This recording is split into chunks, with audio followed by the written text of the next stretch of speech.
Magandang araw mga kapatid.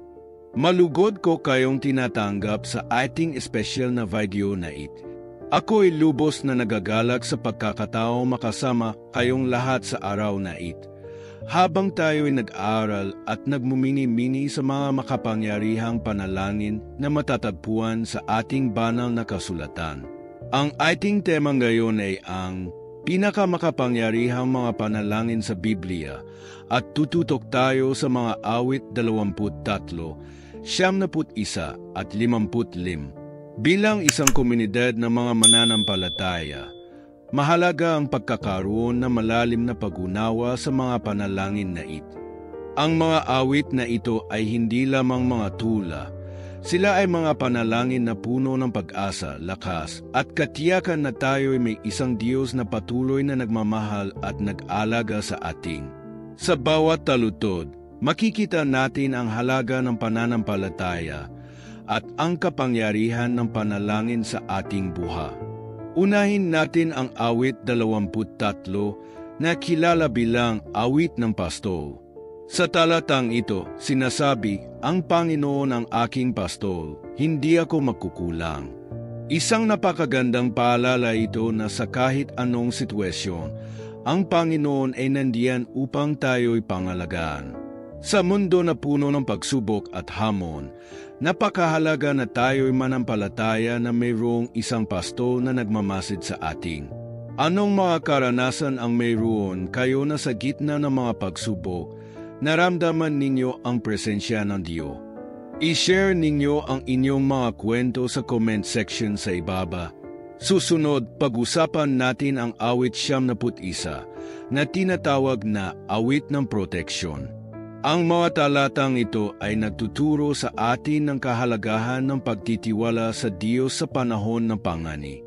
Sinasabi sa awit 71:2, sasabihin ko sa Panginoon, ikaw ang aking kanlungan at aking kuta, aking Diyos, aking pinagkakatiwalaan. Sa mga pagkakataong tayo'y naguguluhan o natatakot, ang mga salitang ito ay nagsisilbing liwanag na nagpapalakas sa ating loob. Nakaranas na ba kayo ng mga sitwasyon kung saan ang inyong pananampalataya ay nagbigay sa inyo ng lakas at kapayapaan? I-comment ang inyong mga panana. At panghuli, pag-usapan natin ang awit 55 na puno ng damdamin at pagninilay.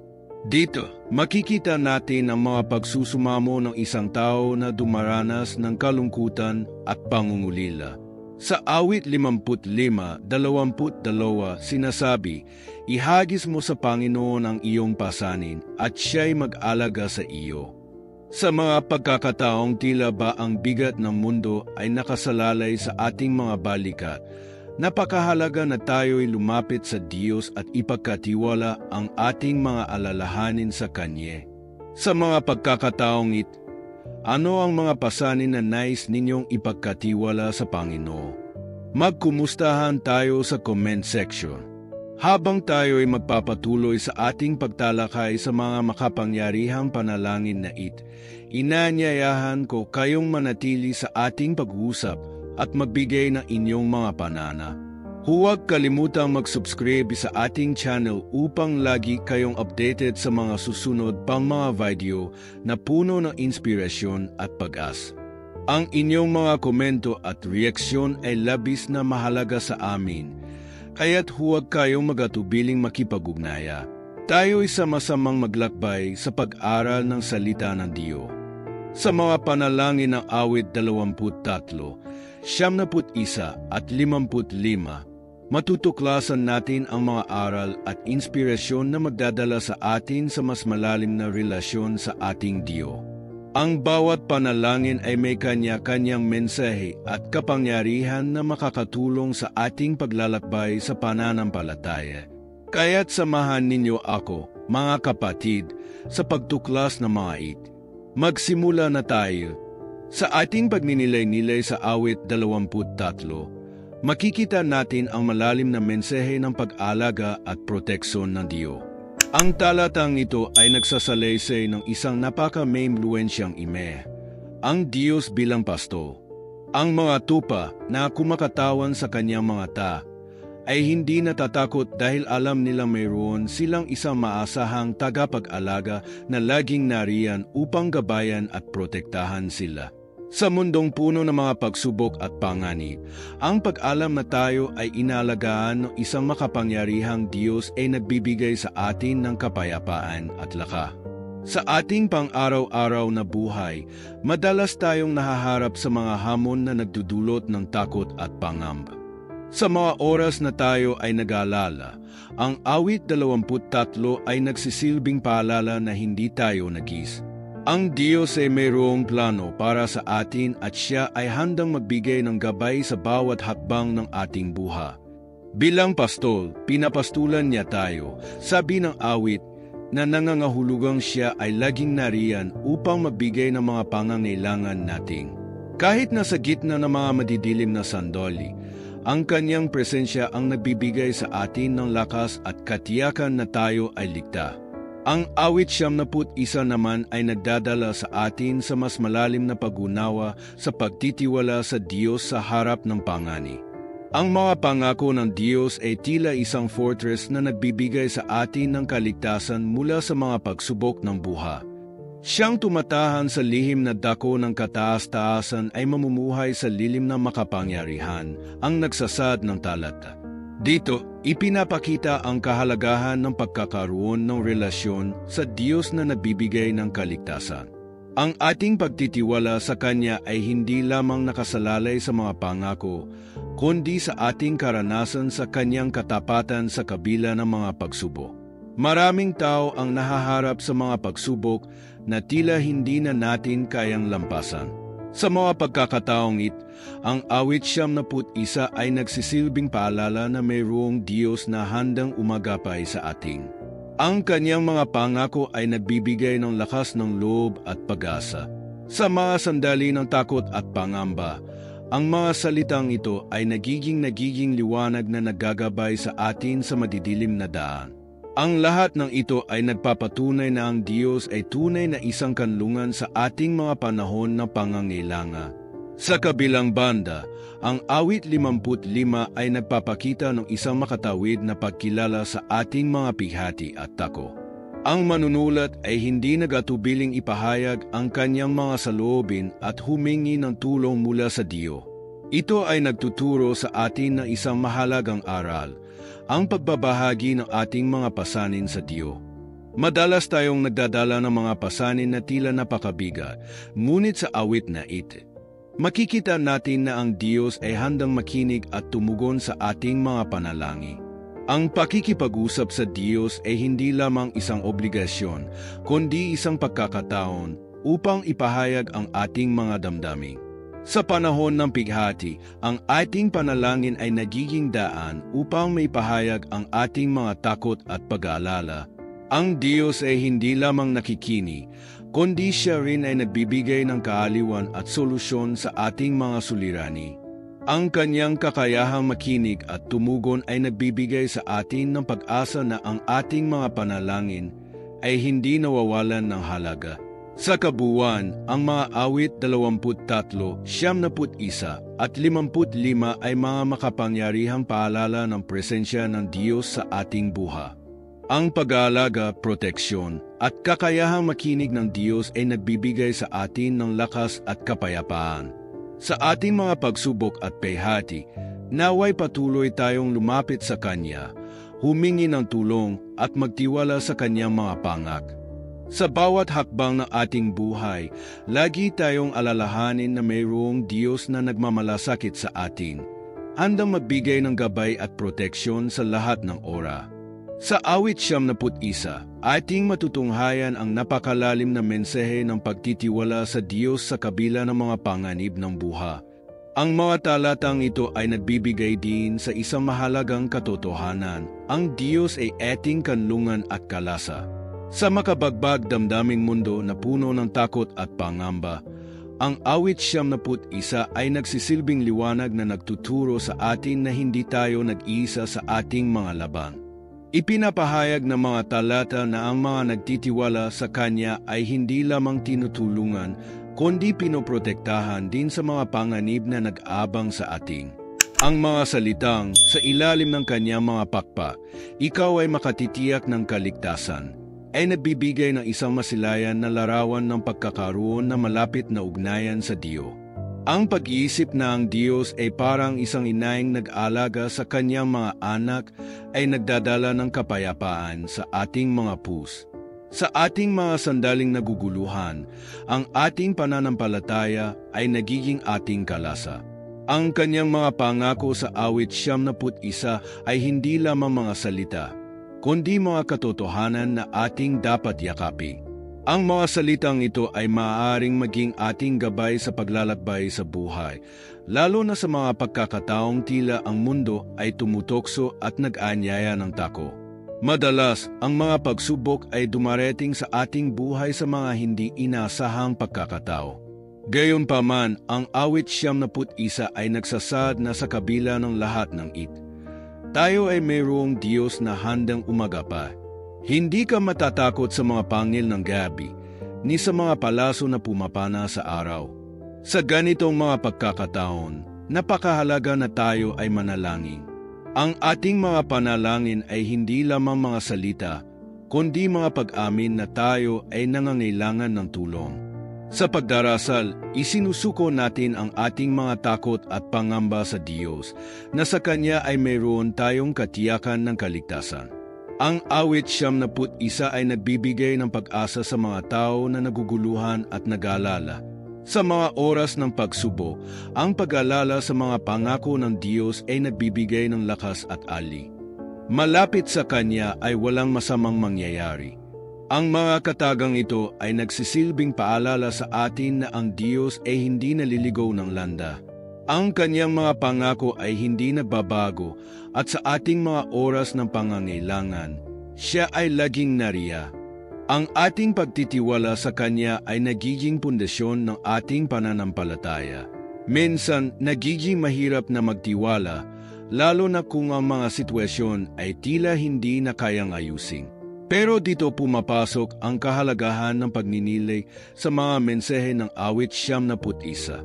Sa ating mga panalangin, maaari tayong humingi ng lakas at karunungan upang harapin ang mga hamon. Ang ating mga panalangin ay hindi lamang para sa ating sarili kundi para din sa iba. Sa mga pagkakataong tayo ay nahuhulo, ang ating mga panalangin ay nagiging tulay upang tayo ay makabalik sa tamang daan. Ang awit 71 ay nagsisilbing paalala na ang Diyos ay hindi kailanman naliligaw at hindi tayo kailanman iwa. Ang ating mga panalangin ay nagiging kasangkapan upang makilala natin ang Kanyang presensya sa ating buhay. Sa ating mga takot, tayo ay hinihimok na lumapit sa Kanya na may buong tiwala. Ang ating pananampalataya ay ang ating sandata laban sa mga pagsubok. Minsan, ang mga pagsubok ay maaring magdala sa atin sa mas malalim na ugnayan sa Diyos na nagiging dahilan upang mas lalo tayong lumalim sa ating pananampalataya. Sa bawat hakbang ng ating buhay, mahalaga na tayo ay manalangin at magtiwala sa Kanyang mga pangak. Sa awit 71, nariyan ang paalala na sa Diyos tayo ay ligtas. Sa lahat ng ating mga pagdududa at takot, ang Kanyang mga salita ay nagbibigay ng kapanatagan. Ang pagsasama ng panalangin at pagtitiwala ay nagiging susi sa ating paglalakbay. Sa kabila ng mga hamon, tayo ay hinihimok na lumapit sa Kanya at sa Kanya makakahanap tayo ng tunay na kapayapaan. Sa ating pagninilay-nilay sa awit 55, madalas nating mararanasan ang mga pagkakataon ng takot, pagdaramdam at panghihin. Ang mga salitang ito ay naglalaman ng malalim na pagninilay sa ating mga damdamin at ang ating pakikipag-ugnayan sa Diyos sa mga panahong tayo ay nahihirapan. Sa kabila ng mga pagsubok at mga kaaway na nagiging sanhi ng ating pihati, pinapakita ng awit 55 ang isang makapangyarihang halimbawa ng pagbubukas ng ating puso sa Diyos. Isang mahalagang bahagi ng ating pananampalataya ang pagkilala sa ating mga limitasyon at ang ating pangangailangan sa Kanya. Sa talatang ito, ang manunulat ay hindi nag-atubiling ilahad ang kanyang mga takot at pagdaramda. Makikita natin na ang Diyos ay hindi natatakot sa ating mga emosyon. Sa halip, siya ay nagbibigay ng espesyo para sa atin upang ipahayag ang ating mga saloobi. Ang ating mga pagdaramdam ay hindi nagiging sagabaw sa Kanya, kundi isang pagkakataon upang tayo ay lumapit at humingi ng tulong. Ang katotohanan na maaari tayong humingi ng tulong sa Diyos ay isang napakahalagang mensahe. Sa ating mga buhay, madalas tayong nahaharap sa mga sitwasyon na tila hindi natin kayang lampasan. Ang mga problema sa pamilya, sa trabaho o sa ating mga relasyon ay nagiging sanhi ng labis na pag-aalala. Sa mga panahong ito, ang awit 55 ay nag-anyaya sa atin na ilapit ang ating mga pasanin sa Diyos. Ipinapahayag nito na hindi tayo nag-iisa sa ating paglalakbay. Ang Diyos ay narito, handang makinig sa ating mga panalangin at pagtawag sa Kanya. Ang pagbibigay ng ating mga takot at pihati ay isang paraan ng pagtanggap sa ating kahinaan. Sa mundo na puno ng mga hamon, napakahalaga na malaman natin na hindi natin kailangang lumaban mag-isa. Ang pagsisisi ng ating mga takot at pagdaramdam sa Diyos ay isang paraan ng pagpapahayag ng ating pananampalataya at pagtitiwala sa Kanyang kakayahang magbigay ng solusyon. Sa bawat paghingi natin ng tulong, tayo ay nagiging mas malapit sa Kanya at nagiging mas handa na tumanggap ng Kanyang mga biyaya. Hindi lamang natin nakikita ang ating mga hinaing sa Diyos, kundi nagiging daan ito upang tayo ay makaranas ng kapayapaan. Sa mga pagkakataong tayo ay nababalot ng alalahanin, ang pakikipag-usap sa Diyos ay nagdadala ng liwanag sa ating mga isip at puso. Sa kabila ng mga pagsubok, ang pagninilay sa Kanyang mga salita ay nagbibigay sa atin ng lakas at pag-asa. Ang Kanyang mga pangako ay nagsisilbing gabay sa ating mga hakbang, at ang ating mga panalangin ay nagiging tulay sa ating pakikipag-ugnayan sa Kanya. Ang awit 55 ay hindi lamang tungkol sa paghingi ng tulong, kundi pati na rin sa pag-unawa sa ating relasyon sa Diyos. Sa ating mga pagsubok, natututo tayong lumapit sa Kanya hindi lamang bilang tagapagligtas, kundi bilang ating kaibigan at tagapagtango. Ang pag-alala sa Kanyang mga ginawa sa nakaraan ay nagiging inspirasyon sa atin upang patuloy na magtiwala sa Kanya sa hinaharap. Ang ating mga panalangin ay nagiging mga sandata sa ating laban sa mga pagsubok ng buhay. Sa ating pagninilay sa awit 55, naway maunawaan natin ang kahalagahan ng pagbabahagi ng ating mga pasanin sa Diyos. Ang Kanyang pakikinig ay hindi lamang isang simpleng pagdini, kundi isang aktibong pakikilahok sa ating mga buhay. Sa bawat pagkakataon na tayo ay humihingi ng tulong, naway matutunan nating pahalagahan ang Kanyang presensya at patuloy na magtiwala sa Kanyang mga pangak. Sa susunod na bahagi ng ating pagninilay, tayo ay mag-alay ng isang panalangin. Sa ating mga puso, dalhin natin ang ating mga takot at pagdaramdam, at ipagkatiwala ang mga ito sa Diyos na handang makinig at tumugo. O Diyos na makapangyarihan sa lahat, lumalapit kami sa iyo sa ngalan ng iyong anak na si Hesus. Sa oras na ito, kami ay nagtitipon ng aming mga puso at isipan, humihingi ng iyong presensya at gabay. Salamat sa mga salitang iyong ibinigay sa amin sa Biblia, na nagbibigay liwanag sa aming landas at lakas sa aming mga pagsubo. Sa mga awit 23, inaalala namin na ikaw ang aming pastol at sa iyo, wala kaming kakulangan. Salamat sa pangako ng iyong pag-aalaga at sa mga pastulan na puno ng mga sariwang damo. Ipinapaabot namin ang aming tiwala sa iyo, na sa bawat hakbang ng aming buhay, ikaw ang naglalakad kasama namin. O Ama, sa mga pagkakataong kami ay naguguluhan at naliligaw ng landas, naway patuloy mong ipaalala sa amin na ikaw ang aming gabay. Sa mga madidilim na oras, sa mga lambak ng anino ng kamatayan, huwag mo kaming iwan. Hayaan mong maranasan namin ang iyong kapayapaan na lampas sa lahat ng kaalaman. Sa mga pagsubok at sakit, kami ay humihingi ng lakas mula sa iyo. Naway sa pamamagitan ng iyong mga pangako, kami makatagpo ng pag-asa at liwanag. Ang iyong tungkod at pamalo ang nagiging dahilan ng aming kapanatagan.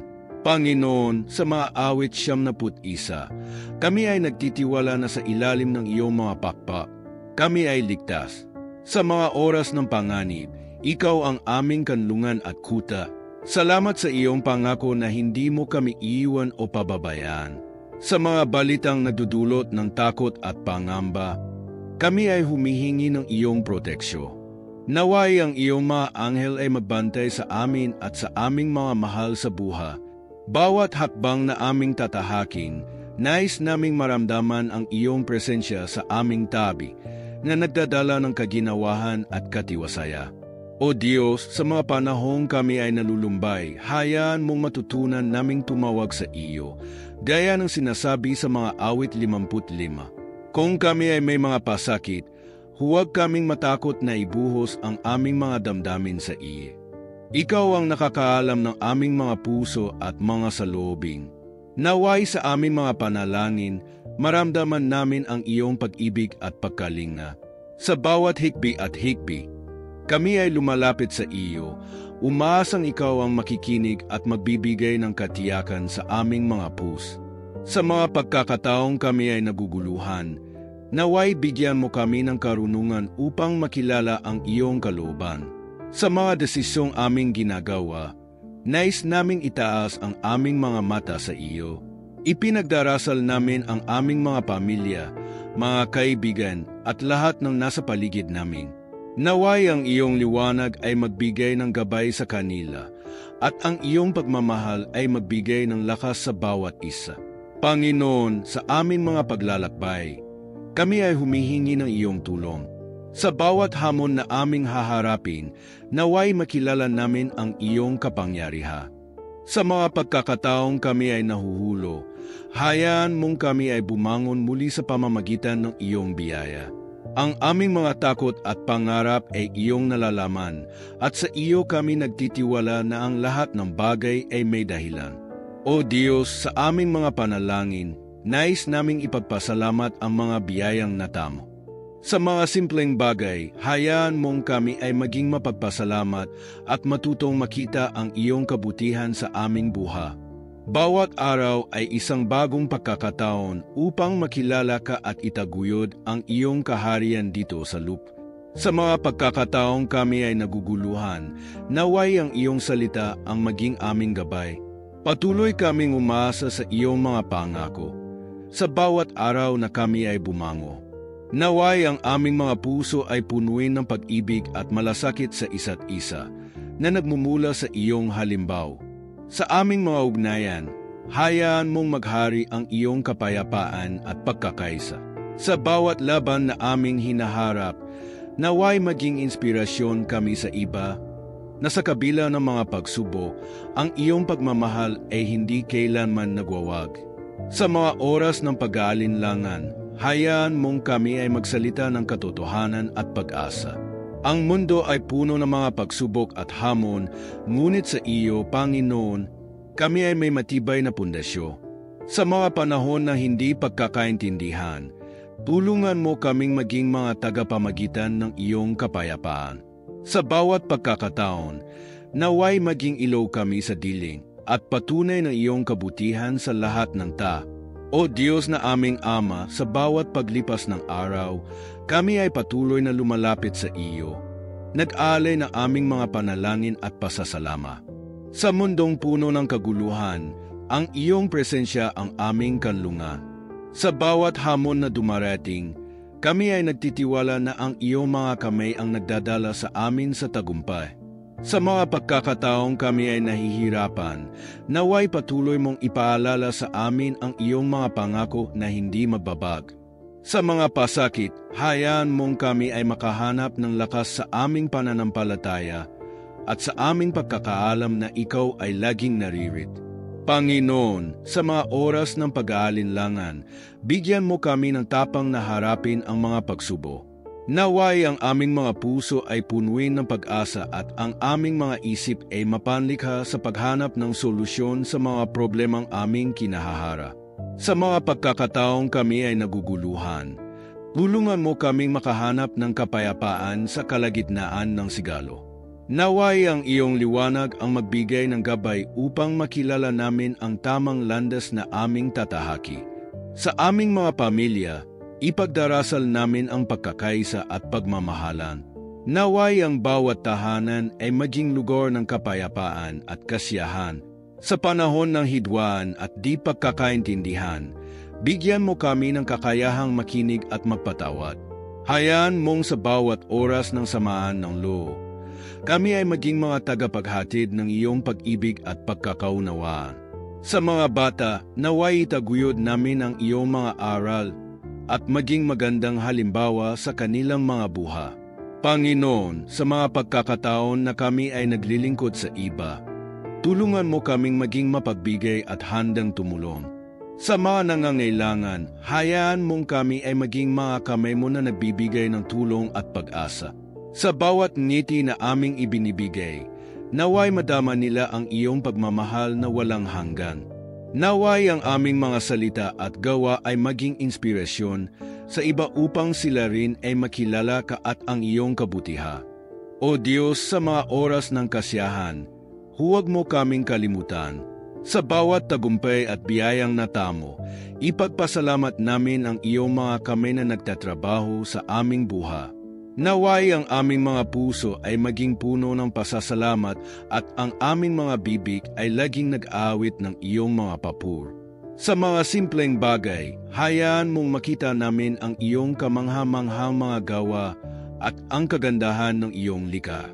Ipinagdarasal din namin ang mga leader ng aming bansa at ng buong mundo. Naway bigyan mo sila ng karunungan at malasakit sa kanilang mga desisyon. Sa mga panahon ng hidwaan at alitan, bigyan mo sila ng lakas na mamuno sa pamamagitan ng pagkakaisa at pagkakaintindihan. Naway ang iyong kapayapaan ay maghari sa lahat ng dako at ang bawat tao ay makaramdam ng iyong pagmamahal at pagkalinga. Sa mga oras ng pagsubok, kami ay humihingi ng iyong tulong at proteksyon. Naway ang iyong mga anghel ay patuloy na magbantay sa amin. Sa mga pagkakataong kami ay naliligaw ng landas, hayaan mong kami ay muling makabalik sa iyong mga yaka. Bigyan mo kami ng pananampalataya na hindi kailanman magwawagi sa kabila ng mga pagsubo. O Diyos, sa aming mga puso at isip, naway ang iyong mga salita ang patuloy na magbigay ng liwanag. Sa mga oras ng tahimik na pagninilay, hayaan mong kami ay makapag-isip ng mga bagay na tunay na mahalaga at makabuluhan. Sa bawat pagkakataon, naway maging matatag kami sa aming mga paniniwala at patuloy na lumakad sa liwanag ng iyong kalooban. Sa pagtatapos ng aming panalangin, kami ay nagpapaabot ng aming mga puso at pananampalataya sa iyo. Salamat sa iyong walang hanggan na pag-ibig at sa mga biyayang aming natam.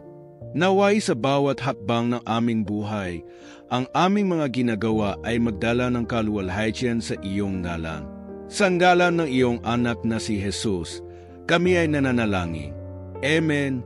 Sana ay naging inspirasyon sa inyo ang ating pagninilay-nilay sa mga makapangyarihang panalangin mula sa Salmo 23, 71 at 55. Ang mga salmong ito ay hindi lamang mga salita na nakasulat sa mga pahina ng Biblia. Sila ay mga pangako ng Diyos na nag-aalay ng kapayapaan, proteksyon at lakas sa ating mga puso. Sa mga oras ng takot at pangamba, ang mga salmong ito ay nagsisilbing liwanag at gabay. Nagpapakita sa atin na hindi tayo nag-iisa sa ating mga laban. Marahil sa ating pagninilay, may mga alaala o karanasan kang naisip na naging sanhi ng iyong pagdududa o panghihin. Pero tandaan mo, ang Diyos ay kasama natin sa bawat hakbang ng ating buha. Sa Salmo 23, sinasabi na siya ang ating pastor, kaya't hindi tayo magkukulang. Sa mga oras ng pangangailangan, maaari tayong tumakbo sa Kanya at magtiwala na ang Kanyang mga pangako ay tutuparin. Sa Salmo 71, ipinapahayag ang Kanyang pangako ng proteksyon sa atin. Sa Kanya'y tumakbo ka at Siya'y magiging kanlungan mo. Napakaganda ng mensahe ng pagtitiwala at pananampalataya sa ating makapangyarihang Diyos. Sa gitna ng mga pagsubok at panganib, maaari tayong magtiwala na ang kanyang mga kamay ay nasa atin, nag-alaga at nagproproteksyon sa atin mula sa anumang masama. At sa Salmo 55, ipinapahayag natin ang ating mga alalahanin at takot sa Kanya. Ang Diyos ay hindi lamang nakikinig sa ating mga panalangin, Siya ay kumikilo. Ang ating mga luha, mga hikbi at mga panalangin ay hindi nawawala sa Kanya. Ang bawat sigaw ng ating puso ay naririnig Niya, at Siya ang ating takbuhan sa mga oras ng kagipitan. Gayon, habang tayo ay nagtatapos sa ating devosyon, nais kong hikayatin ka na dalhin ang mga mensaheng ito sa iyong araw-araw na buha. Isama mo ang mga salmong ito sa iyong mga panalangin. Ipaabot mo sa Diyos ang lahat ng iyong alalahanin, sapagkat Siya ang ating mga kanlungan at laka. Huwag kalimutan na ang panalangin ay hindi lamang tungkol sa mga salita, ito ay isang ugnayan sa ating Diyos. Sa ating pag-uusap sa Kanya, natututo tayong makinig at umunawa sa Kanyang mga plano para sa atin. Kaya't patuloy tayong manalangin, hindi lamang para sa ating mga sarili kundi pati na rin para sa ating mga kapatid sa pananampalataya at sa ating komunidad. Kung ikaw ay nabless ng mensaheng ito, sana ay i-like mo ang video na ito. Ibahagi mo ang iyong mga saloobin sa comment section sa ibaba. Gusto naming malaman kung paano ka nito nahawakan at na-inspire. Huwag kalimutang mag-subscribe sa ating channel para sa mas marami pang mga inspiring na mensahe at devosyo. Ang ating komunidad ay lumalaki at kami ay nagagalak na kasama ka sa aming paglalakbay. Ibahagi mo ang mga mensaheng ito sa iyong mga kaibigan at pamilya. Sa ganitong paraan, sama-sama tayong lumalago sa pananampalataya at sama-sama tayong nagiging liwanag sa mundo. Tandaan mo na sa bawat hakbang, ang Diyos ay nariyan. Hindi ka nag-iisa. Ang Kanyang mga pangako ay totoo at ang Kanyang pagmamahal ay walang hanggan. Hanggang sa susunod na pagkakataon, patuloy tayong manalangin, magtiwala at lumakad kasama ang ating Diyos. Pagpalain ka ng Diyos at naway patuloy kang maging inspirasyon sa iba sa iyong paligid.